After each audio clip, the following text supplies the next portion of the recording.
اسے کہتے ہیں تقریر، اسے کہتے ہیں خطابت، اسے کہتے ہیں گفتگو۔ جو زبان مدح شہنشاہ عموم کرتی ہے وہ کہاں جنتی ارباب حشم کرتی ہے۔ حق کی تلوار نکلتی ہے تو پھر باطل کے سر نہیں کاٹتی، نسلوں کو قلم کرتی ہے۔ اب ہمیں ایسا لگ رہا ہے جیسے ہم ریگستان سے چشمے کی طرف بڑھ رہے ہیں، جیسے ہم دھوپ سے سائے کی طرف بڑھ رہے ہیں، جیسے ہم خزاں سے بہار کی طرف بڑھ رہے ہیں، جیسے ہم کانٹوں سے چمن کی طرف بڑھ رہے ہیں، جیسے ہم زندگی کی بہاروں کی طرف بڑھ رہے ہیں، جیسے ہم زندگی کی جھرنوں کی طرف بڑھ رہے ہیں۔ کہاں ہماری زبانیں، کہاں فضائل عام جو ہم پہ فرض تھا، اب تک وہ فرض باقی ہے۔ ابھی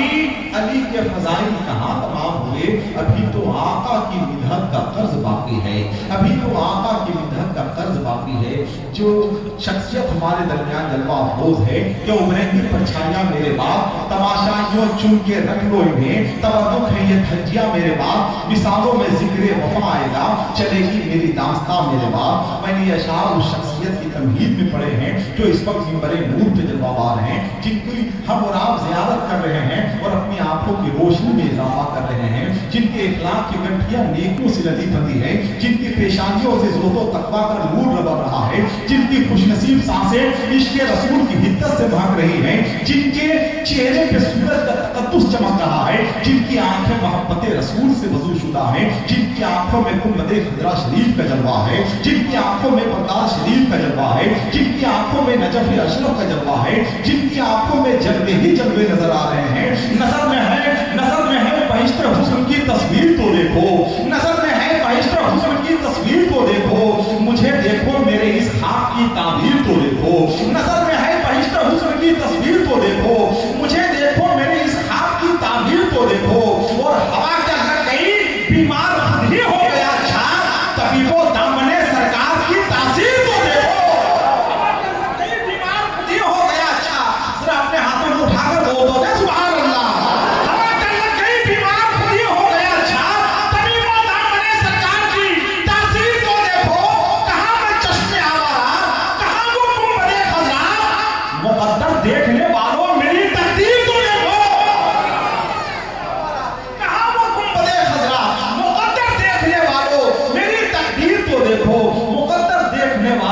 تقدیر تو دیکھو۔ یہ ہماری اور آپ کی خوش نصیبی ہے، فیروز بختی ہے، سعادت مندی ہے۔ جیسا کہ ہم نے اعلان کیا تھا کہ کھنڈ البہار شریف کی سرزمین پر ایک نئے باپ کا اضافہ ہو رہا ہے اور ایک تاریخ رقم ہو رہی ہے، اس لیے کہ اولاد رسول، اولاد غوث اعظم، پیر طریقت، رہبر شریعت، مسلک اعلیٰ حضرت حضور سیدی سرکار سہیل ملت منبر نور پہ جلوہ بار ہیں۔ ہم سب کی خدمت مبارکباد پیش کرتے ہیں۔ سب سے زیادہ ہم مبارکباد جناب بھائی محمد علی فیضی کو پیش کرتے ہیں، اس لیے کہ ان کی محنت اور ان کی کاوش کی وجہ سے حضور سیدی سرکار سہیل ملت منبر نور پہ جلوہ بار ہے اور ہمارے درمیان جلوہ بار ہے۔ حالانکہ جناب محمد علی فیضی صاحب کو کل رہنا تھا، مگر آج انہوں نے اتنی بڑی قربانی پیش کی ہے جس کا جواب نہیں، مگر یہ قربانی تو ان کو پیش ہی کرنا چاہیے، اس لیے کہ محمد علی فیضی کو محمد علی فیضی بنانے والی شخصیت اس وقت منبر نور پہ جلوہ بار ہے۔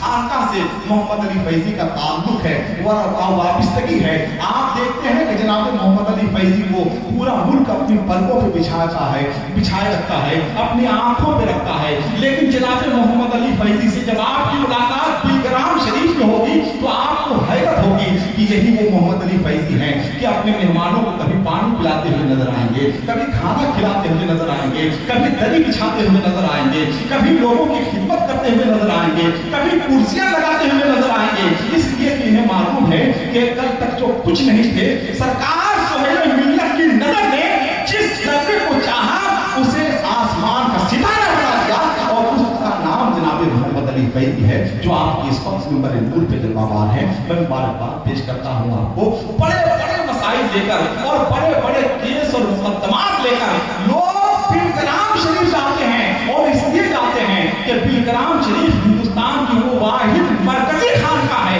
کہ ہندوستان کی تمام خانقاہوں کا تعلق کسی نہ کسی طرح بلگرام شریف سے ضرور ہے۔